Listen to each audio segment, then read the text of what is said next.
Hi friends, welcome to village వంటకాలు. Friends, ఇవాళ special recipe మినప సున్నుండలు. చాలా బాగుంటాయి కదా.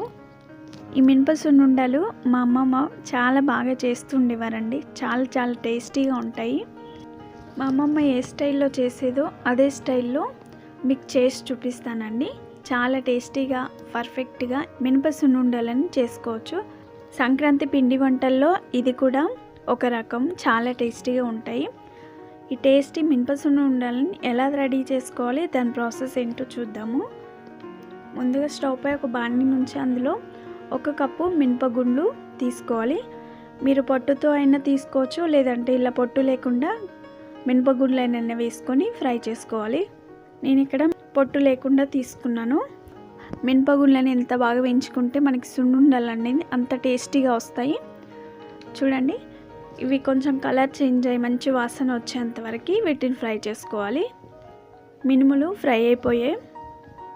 ఇవి కొంచెం చల్లగైన తర్వాత ఒక మిక్సీ జార్లోకి తీసుకొని మిక్సీ పట్టుకోవాలి. మినపగుండ్లని మరీ ఎక్కువగా వేయించకూడదు, మాడిపోయేంత వరకు వేయించకూడదండి.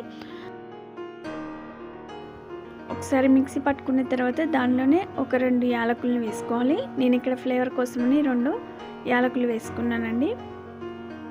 వేసుకొని మిక్సీ పట్టుకోవాలి. మరీ బరకగా కాకుండా మరీ మెత్తగా కాకుండా ఇలా చూపించిన విధంగా పౌడర్ రెడీ చేసుకోవాలి. బరకగా అయితే మనకి లడ్డూలు చేసుకోవడం చాలా కష్టం అవుతుందండి. మరీ మెత్తగా అయినా కూడా కష్టం అవుతుంది. కాబట్టి ఇలా చూపించిన విధంగా మిక్సీ పట్టుకోవాలి. 1 కప్పు మినపగుండ్లకి 3/4 కప్పు బెల్లం తురుము తీసుకోవాలి. మనం బెల్లం అనేది డైరెక్ట్ మిక్సీలో వేస్తే మనకి లూజ్ అయిపోతుంది. కాబట్టి పిండితో ఒకసారి కలుపుకొని మిక్సీ పట్టుకుంటే మనకి పొడిగా వస్తుంది.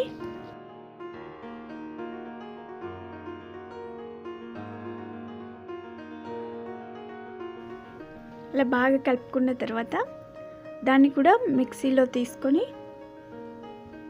ఒకసారి మిక్సీ పట్టుకోవాలి. చూడండి, ఒకసారి మిక్సీ పట్టుకున్న తర్వాత మనకి ఇలా పొడిలా వచ్చేస్తుంది. మనం డైరెక్ట్ బెల్లంని మిక్సీలో తీసుకున్నామని అది లూజ్ అయిపోతుంది. లడ్డూలు అనేది కరెక్ట్గా రావు. కాబట్టి బెల్లంని పిండితో మిక్స్ చేసుకున్న తర్వాత మిక్సీ పట్టుకున్న పౌడర్ని ఒక ప్లేట్లోకి తీసుకొని ఒకసారి బాగా కలుపుకోవాలి.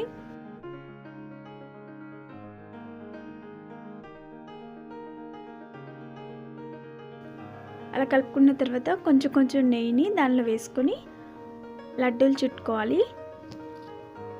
ఒకేసారి నెయ్యిని వేసుకోవద్దండి. కొంచెం దాంట్లో వేసుకొని లడ్డూ చేసుకోవాలి. మన నెయ్యి వేసుకున్న పిండిని కొంచెం చేతిలో తీసుకొని లడ్డూలాగా ప్రెస్ చేసుకోవాలి.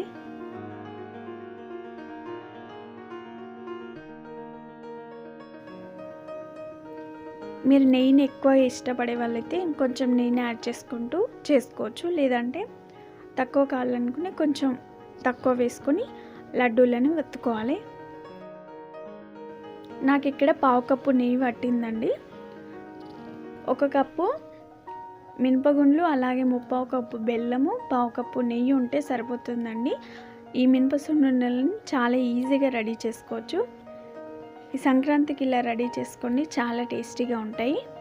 అంతా మినప్పిండిని కూడా అలా లడ్డూలాగా ప్రిపేర్ చేసుకున్న తర్వాత ఒక ప్లేట్లోకి తీసుకొని సర్వ్ చేసుకుంటే అంతేనండి, టేస్టీ మినప సున్నుండలు రెడీ. చాలా హెల్తీ కూడా.